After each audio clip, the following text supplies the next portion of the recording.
दोस्तों नमस्कार।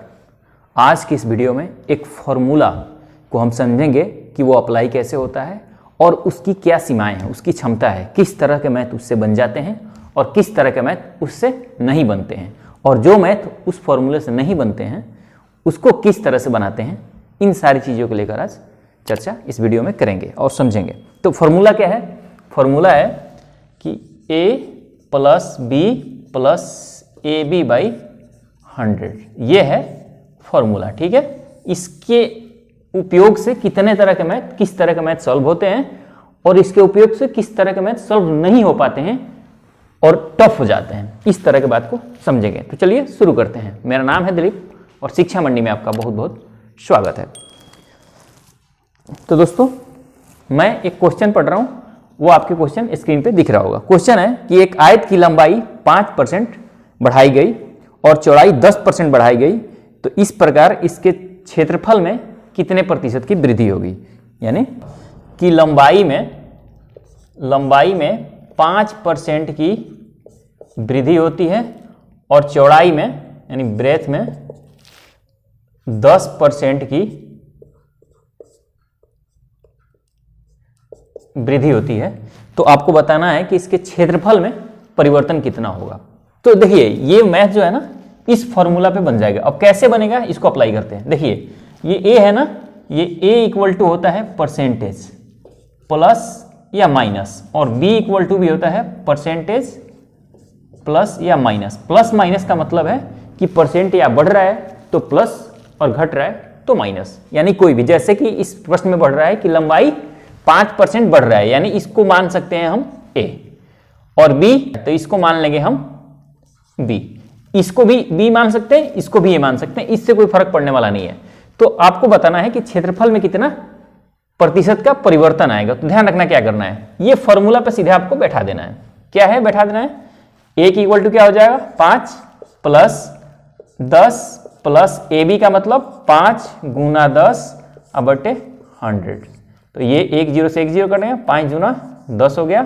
तो ये क्या हो गया 15 प्लस ए 1/2 इक्वल टू क्या हो गया 15.5%। ध्यान रखना ये जो वैल्यू होती है ये परसेंट में आती है, जो इसका सॉल्व आता है ना ये परसेंट में आता है। तो ये हो गया 15.5% की क्षेत्रफल में वृद्धि होगा। इस तरह से इस मैथ को बनाते हैं, यानी जो भी 2% कहीं भी दिए हुए हों तो उसको इस फॉर्मूले में बैठा के पुट करते हैं। कहाँ और करते हैं इसको और आगे समझेंगे, लेकिन इसी मैथ को अब परसेंटेज बदल दीजिए। अब देखिए इस फॉर्मूला यूज हो पाता है कि नहीं। मान लीजिए कि परसेंटेज ये जो 5% है इसके जगह हो गया 33.1/2%, 3%, और ये 10% की जगह हो गया 16 सही 2/3%। ठीक है, बाकी सारे मैथ वही है। अब आपको ये बताना है कि ये फॉर्मूला कैसे इसकी क्षमता से बाहर हो जाता है। ये मैथ ये मैं आपको बताने वाला हूं कि ये सेम मैथ है, केवल ये परसेंट चेंज हो जाने पे ये फॉर्मूला पे मैथ ये टफ हो जाता है। कैसे ये मैं आप समझिए। क्या करेंगे 33.1/3% प्लस 16 सही 2/3%, a प्लस बी हो गया, ये a हो गया, ये b हो गया। अब a b की वैल्यू प्लस a b यानी 33 सही 1/3 मल्टीप्लाई 16 सही 2/3/100। अब समझिए कि इसको सॉल्व करना कितना टफ काम है।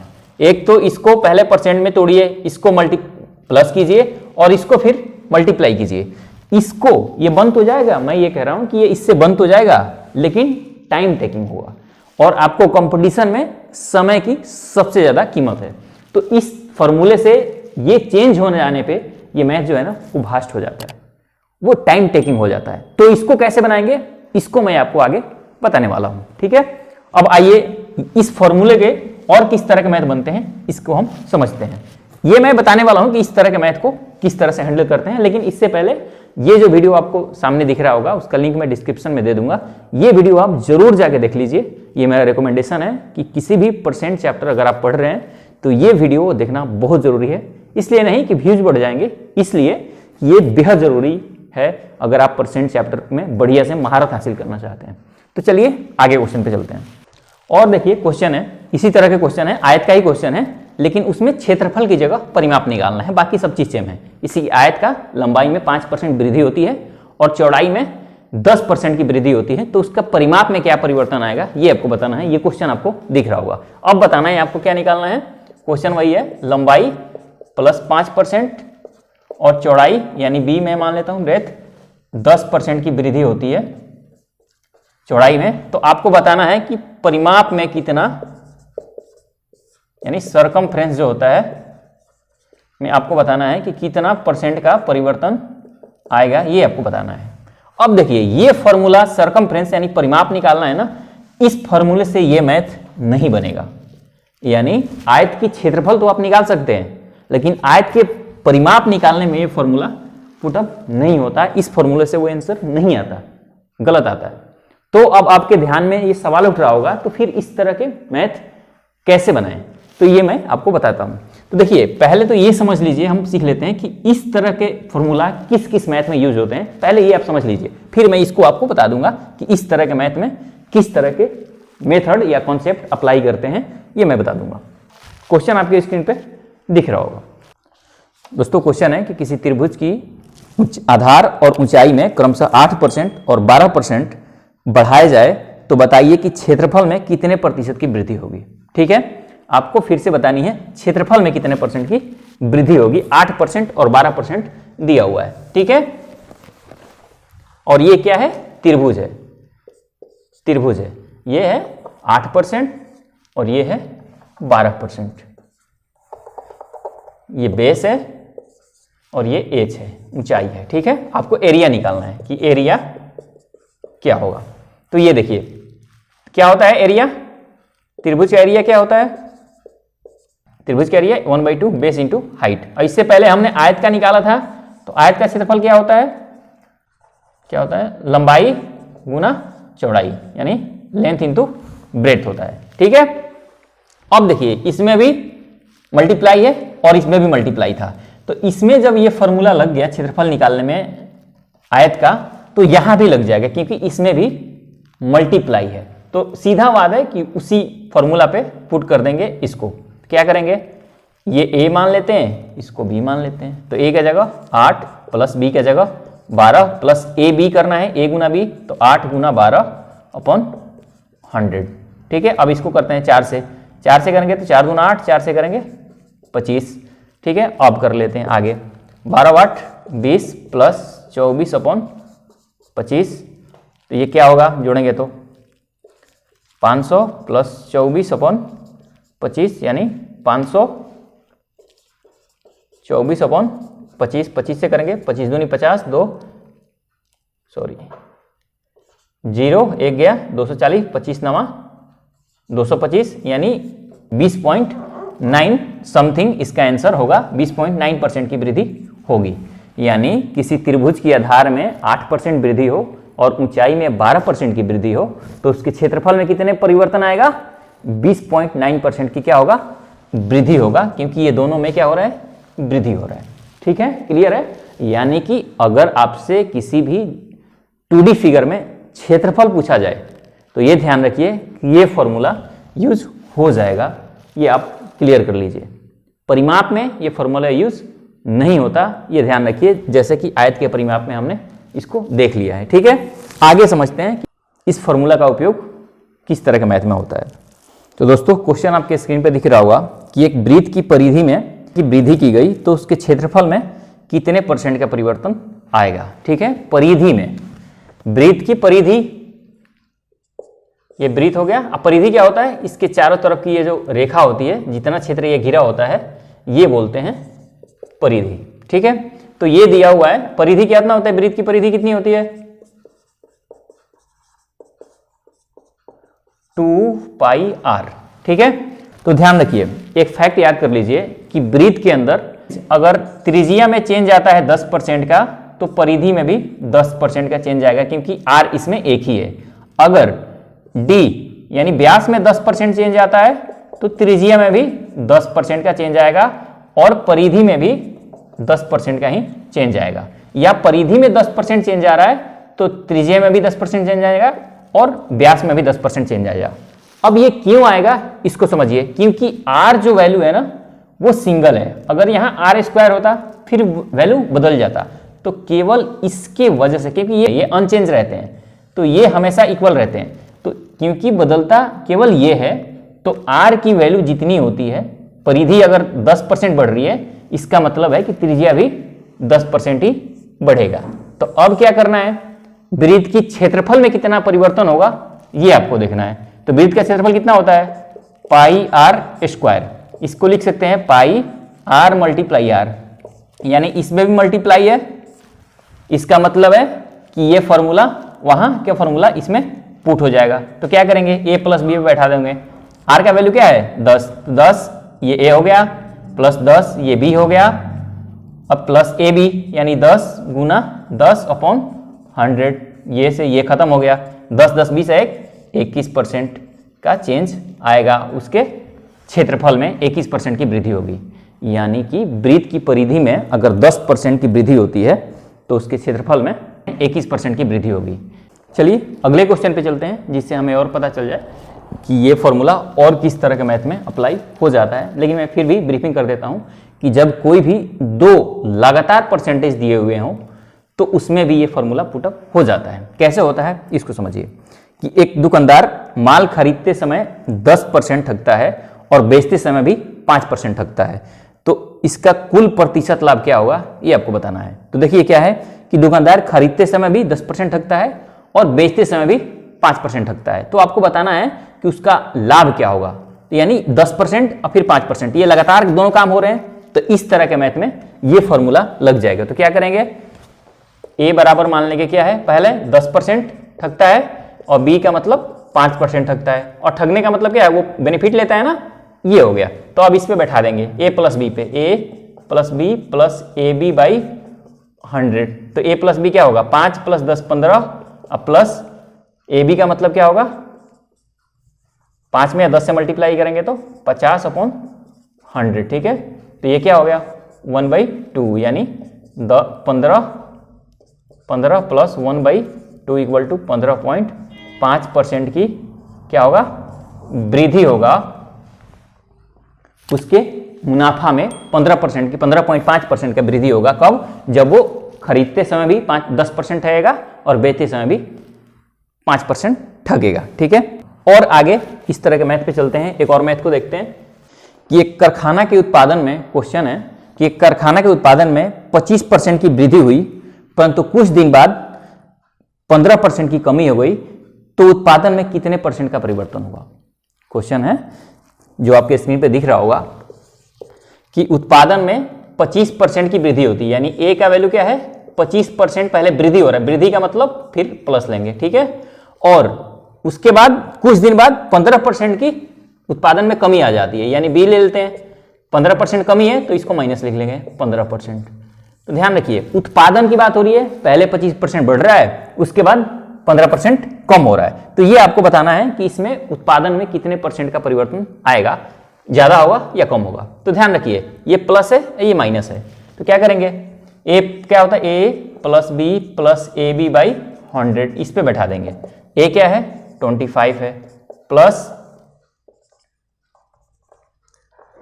प्लस बी क्या है माइनस 15% है, तो बी से करेंगे तो ये क्या होगा, ये माइनस हो जाएगा -15, प्लस ए कितना है 25 मल्टीप्लाई बी कितना है -15 अपॉन 100, ठीक है। तो ये क्या होगा 25 चौके 100, ये कितना हो गया, ये हो गया 10 प्लस ये माइनस, तो आ गया यहाँ पे आ जाएगा -15/4, यानी 40 -15/4, यानी 25/4, 6 चौके 24, 4 दूनी 8, 4 पचे 20, यानी 6.25% क्या होगा, उसे बेनिफिट होगा, सॉरी 6.25% की वृद्धि होगी उसके उत्पादन में, ठीक है।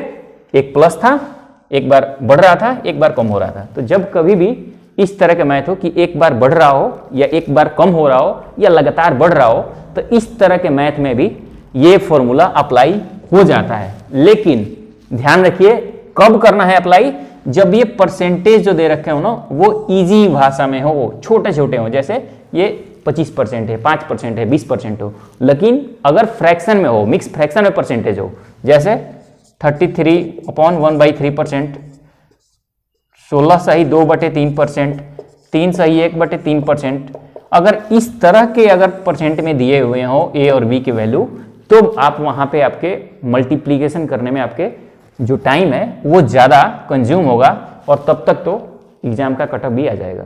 ठीक है, तो ये फॉर्मूला वहीं यूज करना है जहां पे ये जो परसेंट्स की वैल्यू दी हुई हो वो आसान भाषा में दी हुई हो। आइए चलते हैं एक और मैथ की तरफ चलते हैं जो इससे बन जाए। क्वेश्चन आपके स्क्रीन पे दिख रहा होगा कि बेलन के त्रिज्या में 5% की कमी आती है। बेलन की त्रिज्या में 5% कमी आती है और ऊंचाई में अगर 20% की कमी आए तो उसके बेलन के आयतन में कितने परसेंट का कमी आएगा, ये आपको बताना है। ठीक है, क्वेश्चन है जो आपके स्क्रीन पे दिख रहा होगा कि बेलन की त्रिज्या में यानी आर में -5% की कमी आती है और इसके हाइट में 20% की कमी आती है माइनस, तो आपको आयतन में क्या आएगा, यानी वॉल्यूम में क्या, आयतन में क्या परिवर्तन होगा, कितने परसेंट का, ये आपको बताना है। ठीक है, तो बेलन का आयतन क्या होता है, πr²h। ठीक है, अब r और h को देखिए, क्योंकि वो पाई तो हमेशा रहना है, इससे आपको कोई मतलब नहीं है। r²h ये मल्टीप्लाई में है ना, कहीं भी प्लस माइनस में नहीं है, मल्टीप्लाई में है, तो ये क्या होगा, ये फॉर्मूला यूज हम कर लेंगे।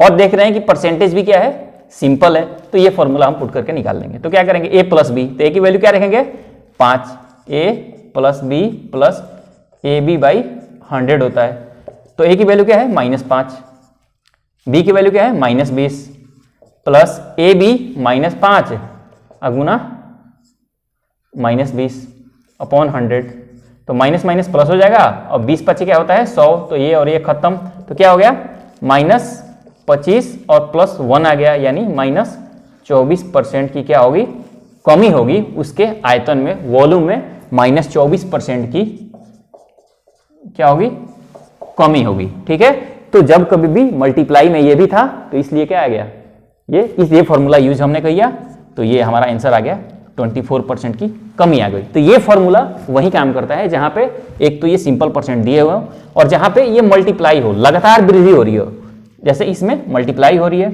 और जो मैं इससे पहले बताया उसमें क्या हो रहा था कि लगातार वृद्धि होती है, जैसे उत्पादन में कमी हुई और वृद्धि हुई, या लगातार वृद्धि हुई, या कह रहे हैं कि हाइट में किसी बच्चे का 10 वर्ष बाद बढ़ा और फिर 10 वर्ष बाद फिर से बढ़ गया। तो इस तरह के मैथ में ये फॉर्मूले काम करते हैं, लेकिन कब करते हैं, जब ये परसेंट दिए हुए हैं वो सिंपल हो। आइए एक और मैथ के ऊपर चलते हैं। लेकिन दोस्तों एक और बात समझिए, अगर परसेंटेज यही हो और अगर आपको बताना है कि इसका टोटल सरफेस एरिया बतानी हो,